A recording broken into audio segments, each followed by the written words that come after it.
Are you spending hours studying only to walk into your exams and still end up failing with no real idea why?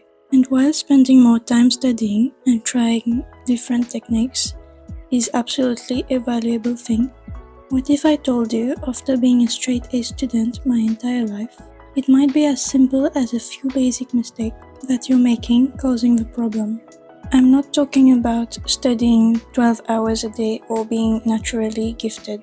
So here are 5 mistakes you need to avoid to pass any of your exams. Now let's start with the first and most subtle mistake that's quietly causing you to fail your exam. You may have found yourself in one of these situations before. You've studied harder and hoped this would finally be the test where things change.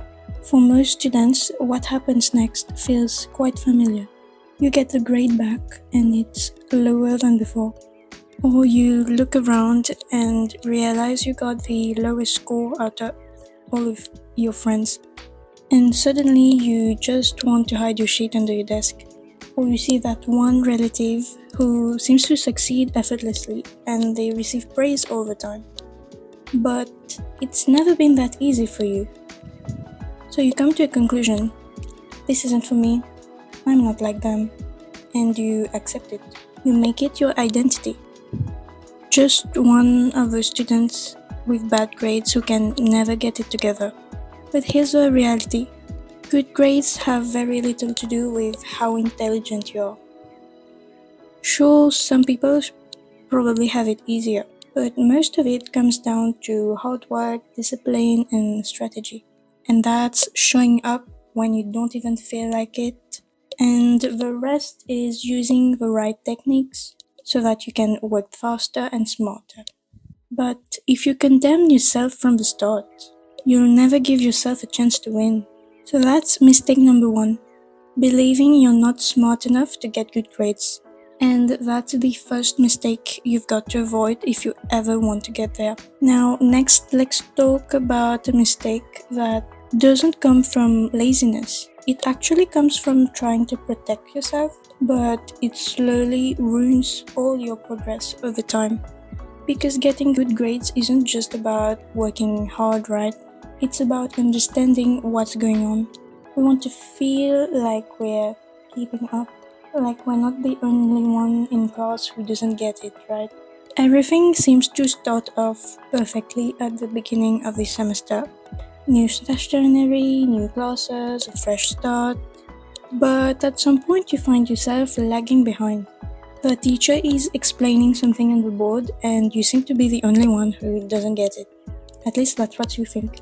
The teacher asks a question and hands shoot up before you've even processed what the teacher was asking. You find yourself glancing at your friend's work during class, and your worst fear is probably being called on to answer. Also, when the test date gets closer, you might tell yourself you'll try properly this time, but you reread your notes and you still can't understand what's going on. You try again and again until you give up, feeling stupid, so you just push it aside. And the problem is that this confusion, it piles up because the syllabus keeps moving and teachers just assume you've understood the earlier concepts. And for some of you, you maybe even had a teacher scold you instead of helping you to understand. And that just makes it worse. I know how it feels. But ignoring those gaps doesn't make them disappear. It just makes your foundation a lot weaker. So mistake number 2 is this: ignoring things you don't understand and doing nothing about it. Instead, you should do this. Identify exactly what you don't understand, look up definitions and search for explanations on YouTube. You can find online notes or even ask ChatGPT for an easier breakdown, and then you collect all this information that you could not understand. And if you can, ask a teacher, ask a friend, or someone you trust to confirm that you've understood it properly. Lastly, make notes of everything you've learned. And if you fix this, everything else becomes so much easier. Now, this next mistake will quietly cause you to lag behind. But at first you won't even notice it. But as the content gets more bulky, it starts piling up until one day you're close to an exam and you're staring at 40 chapters, an entire syllabus, and surprise, most of it feels like you're learning it for the first time. Now picture a fridge. You wouldn't be able to finish everything in it in a single day. It's easier to eat a little over the course of several days, right? Yeah, well, your brain works the same way. Even though your brain is extremely powerful, it has some limits. After a few hours, you can get tired and lose your focus. Your studying just becomes less efficient, and this is what you call cognitive load. This is what happens when you try to just cram everything in one go, and you might think, I'll be fine. Stop kidding yourself. A single look at your entire syllabus is a good reality check. So here's the third mistake: not having a consistent study routine. Saving even 30 minutes a day goes a long way. So here's a basic study routine you can follow. 1. Pick a subject. Number 2. Find the latest chapter done in class. Number 3. Check your syllabus. Number 4. Compare your notes written in class and your textbook with what's in the syllabus. See if you have everything. 5. Look up some videos online or online notes to consolidate your understanding. 6. Practice different types of questions and review the answers. Make sure to create a non-negotiable time block for this. Now, mistake number 4 must be the most common mistake that I see, because most of you watching probably make it without even realizing it. It usually comes from just observing what others around you are doing and just defaulting to that. Whether that's your friends or classmates, you see them reading their notes, highlighting the notes, or reciting them in class, but you never stop to think how much of this really works. You might even be unaware of what the smart kids really are doing at home to study. Is this really it? Most of the time, no.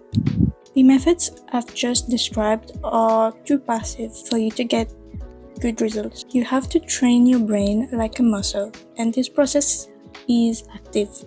A big part of studying is obviously remembering what you studied, and the best way to do that is through active recall methods. Things like practice questions, brain dumping information on a sheet of paper, or even just teaching someone. However, studying is more than that.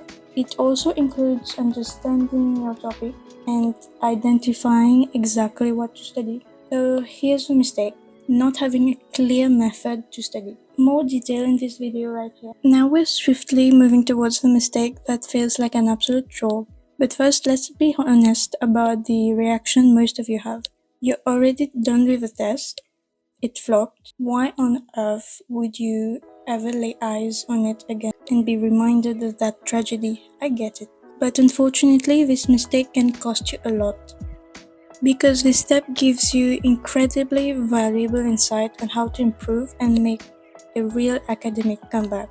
Remember earlier about how I told you about researching your topic and asking questions to fix your gap in your understanding? Well, this is very similar. The main thing this mistake robs you of is feedback, and feedback is everything. So when you get your test back, you may be tempted to just shove it into a corner, but that's exactly where you go wrong. So here's the mistake: never learning from your mistakes. Instead, do this. Take a look at what you got wrong, make a list of the things you didn't know, then make another list of the things you did not understand. Then you've got to make a plan to fix that, and make sure to pay attention to that list the next time. Research those things you didn't understand, and that's how you improve.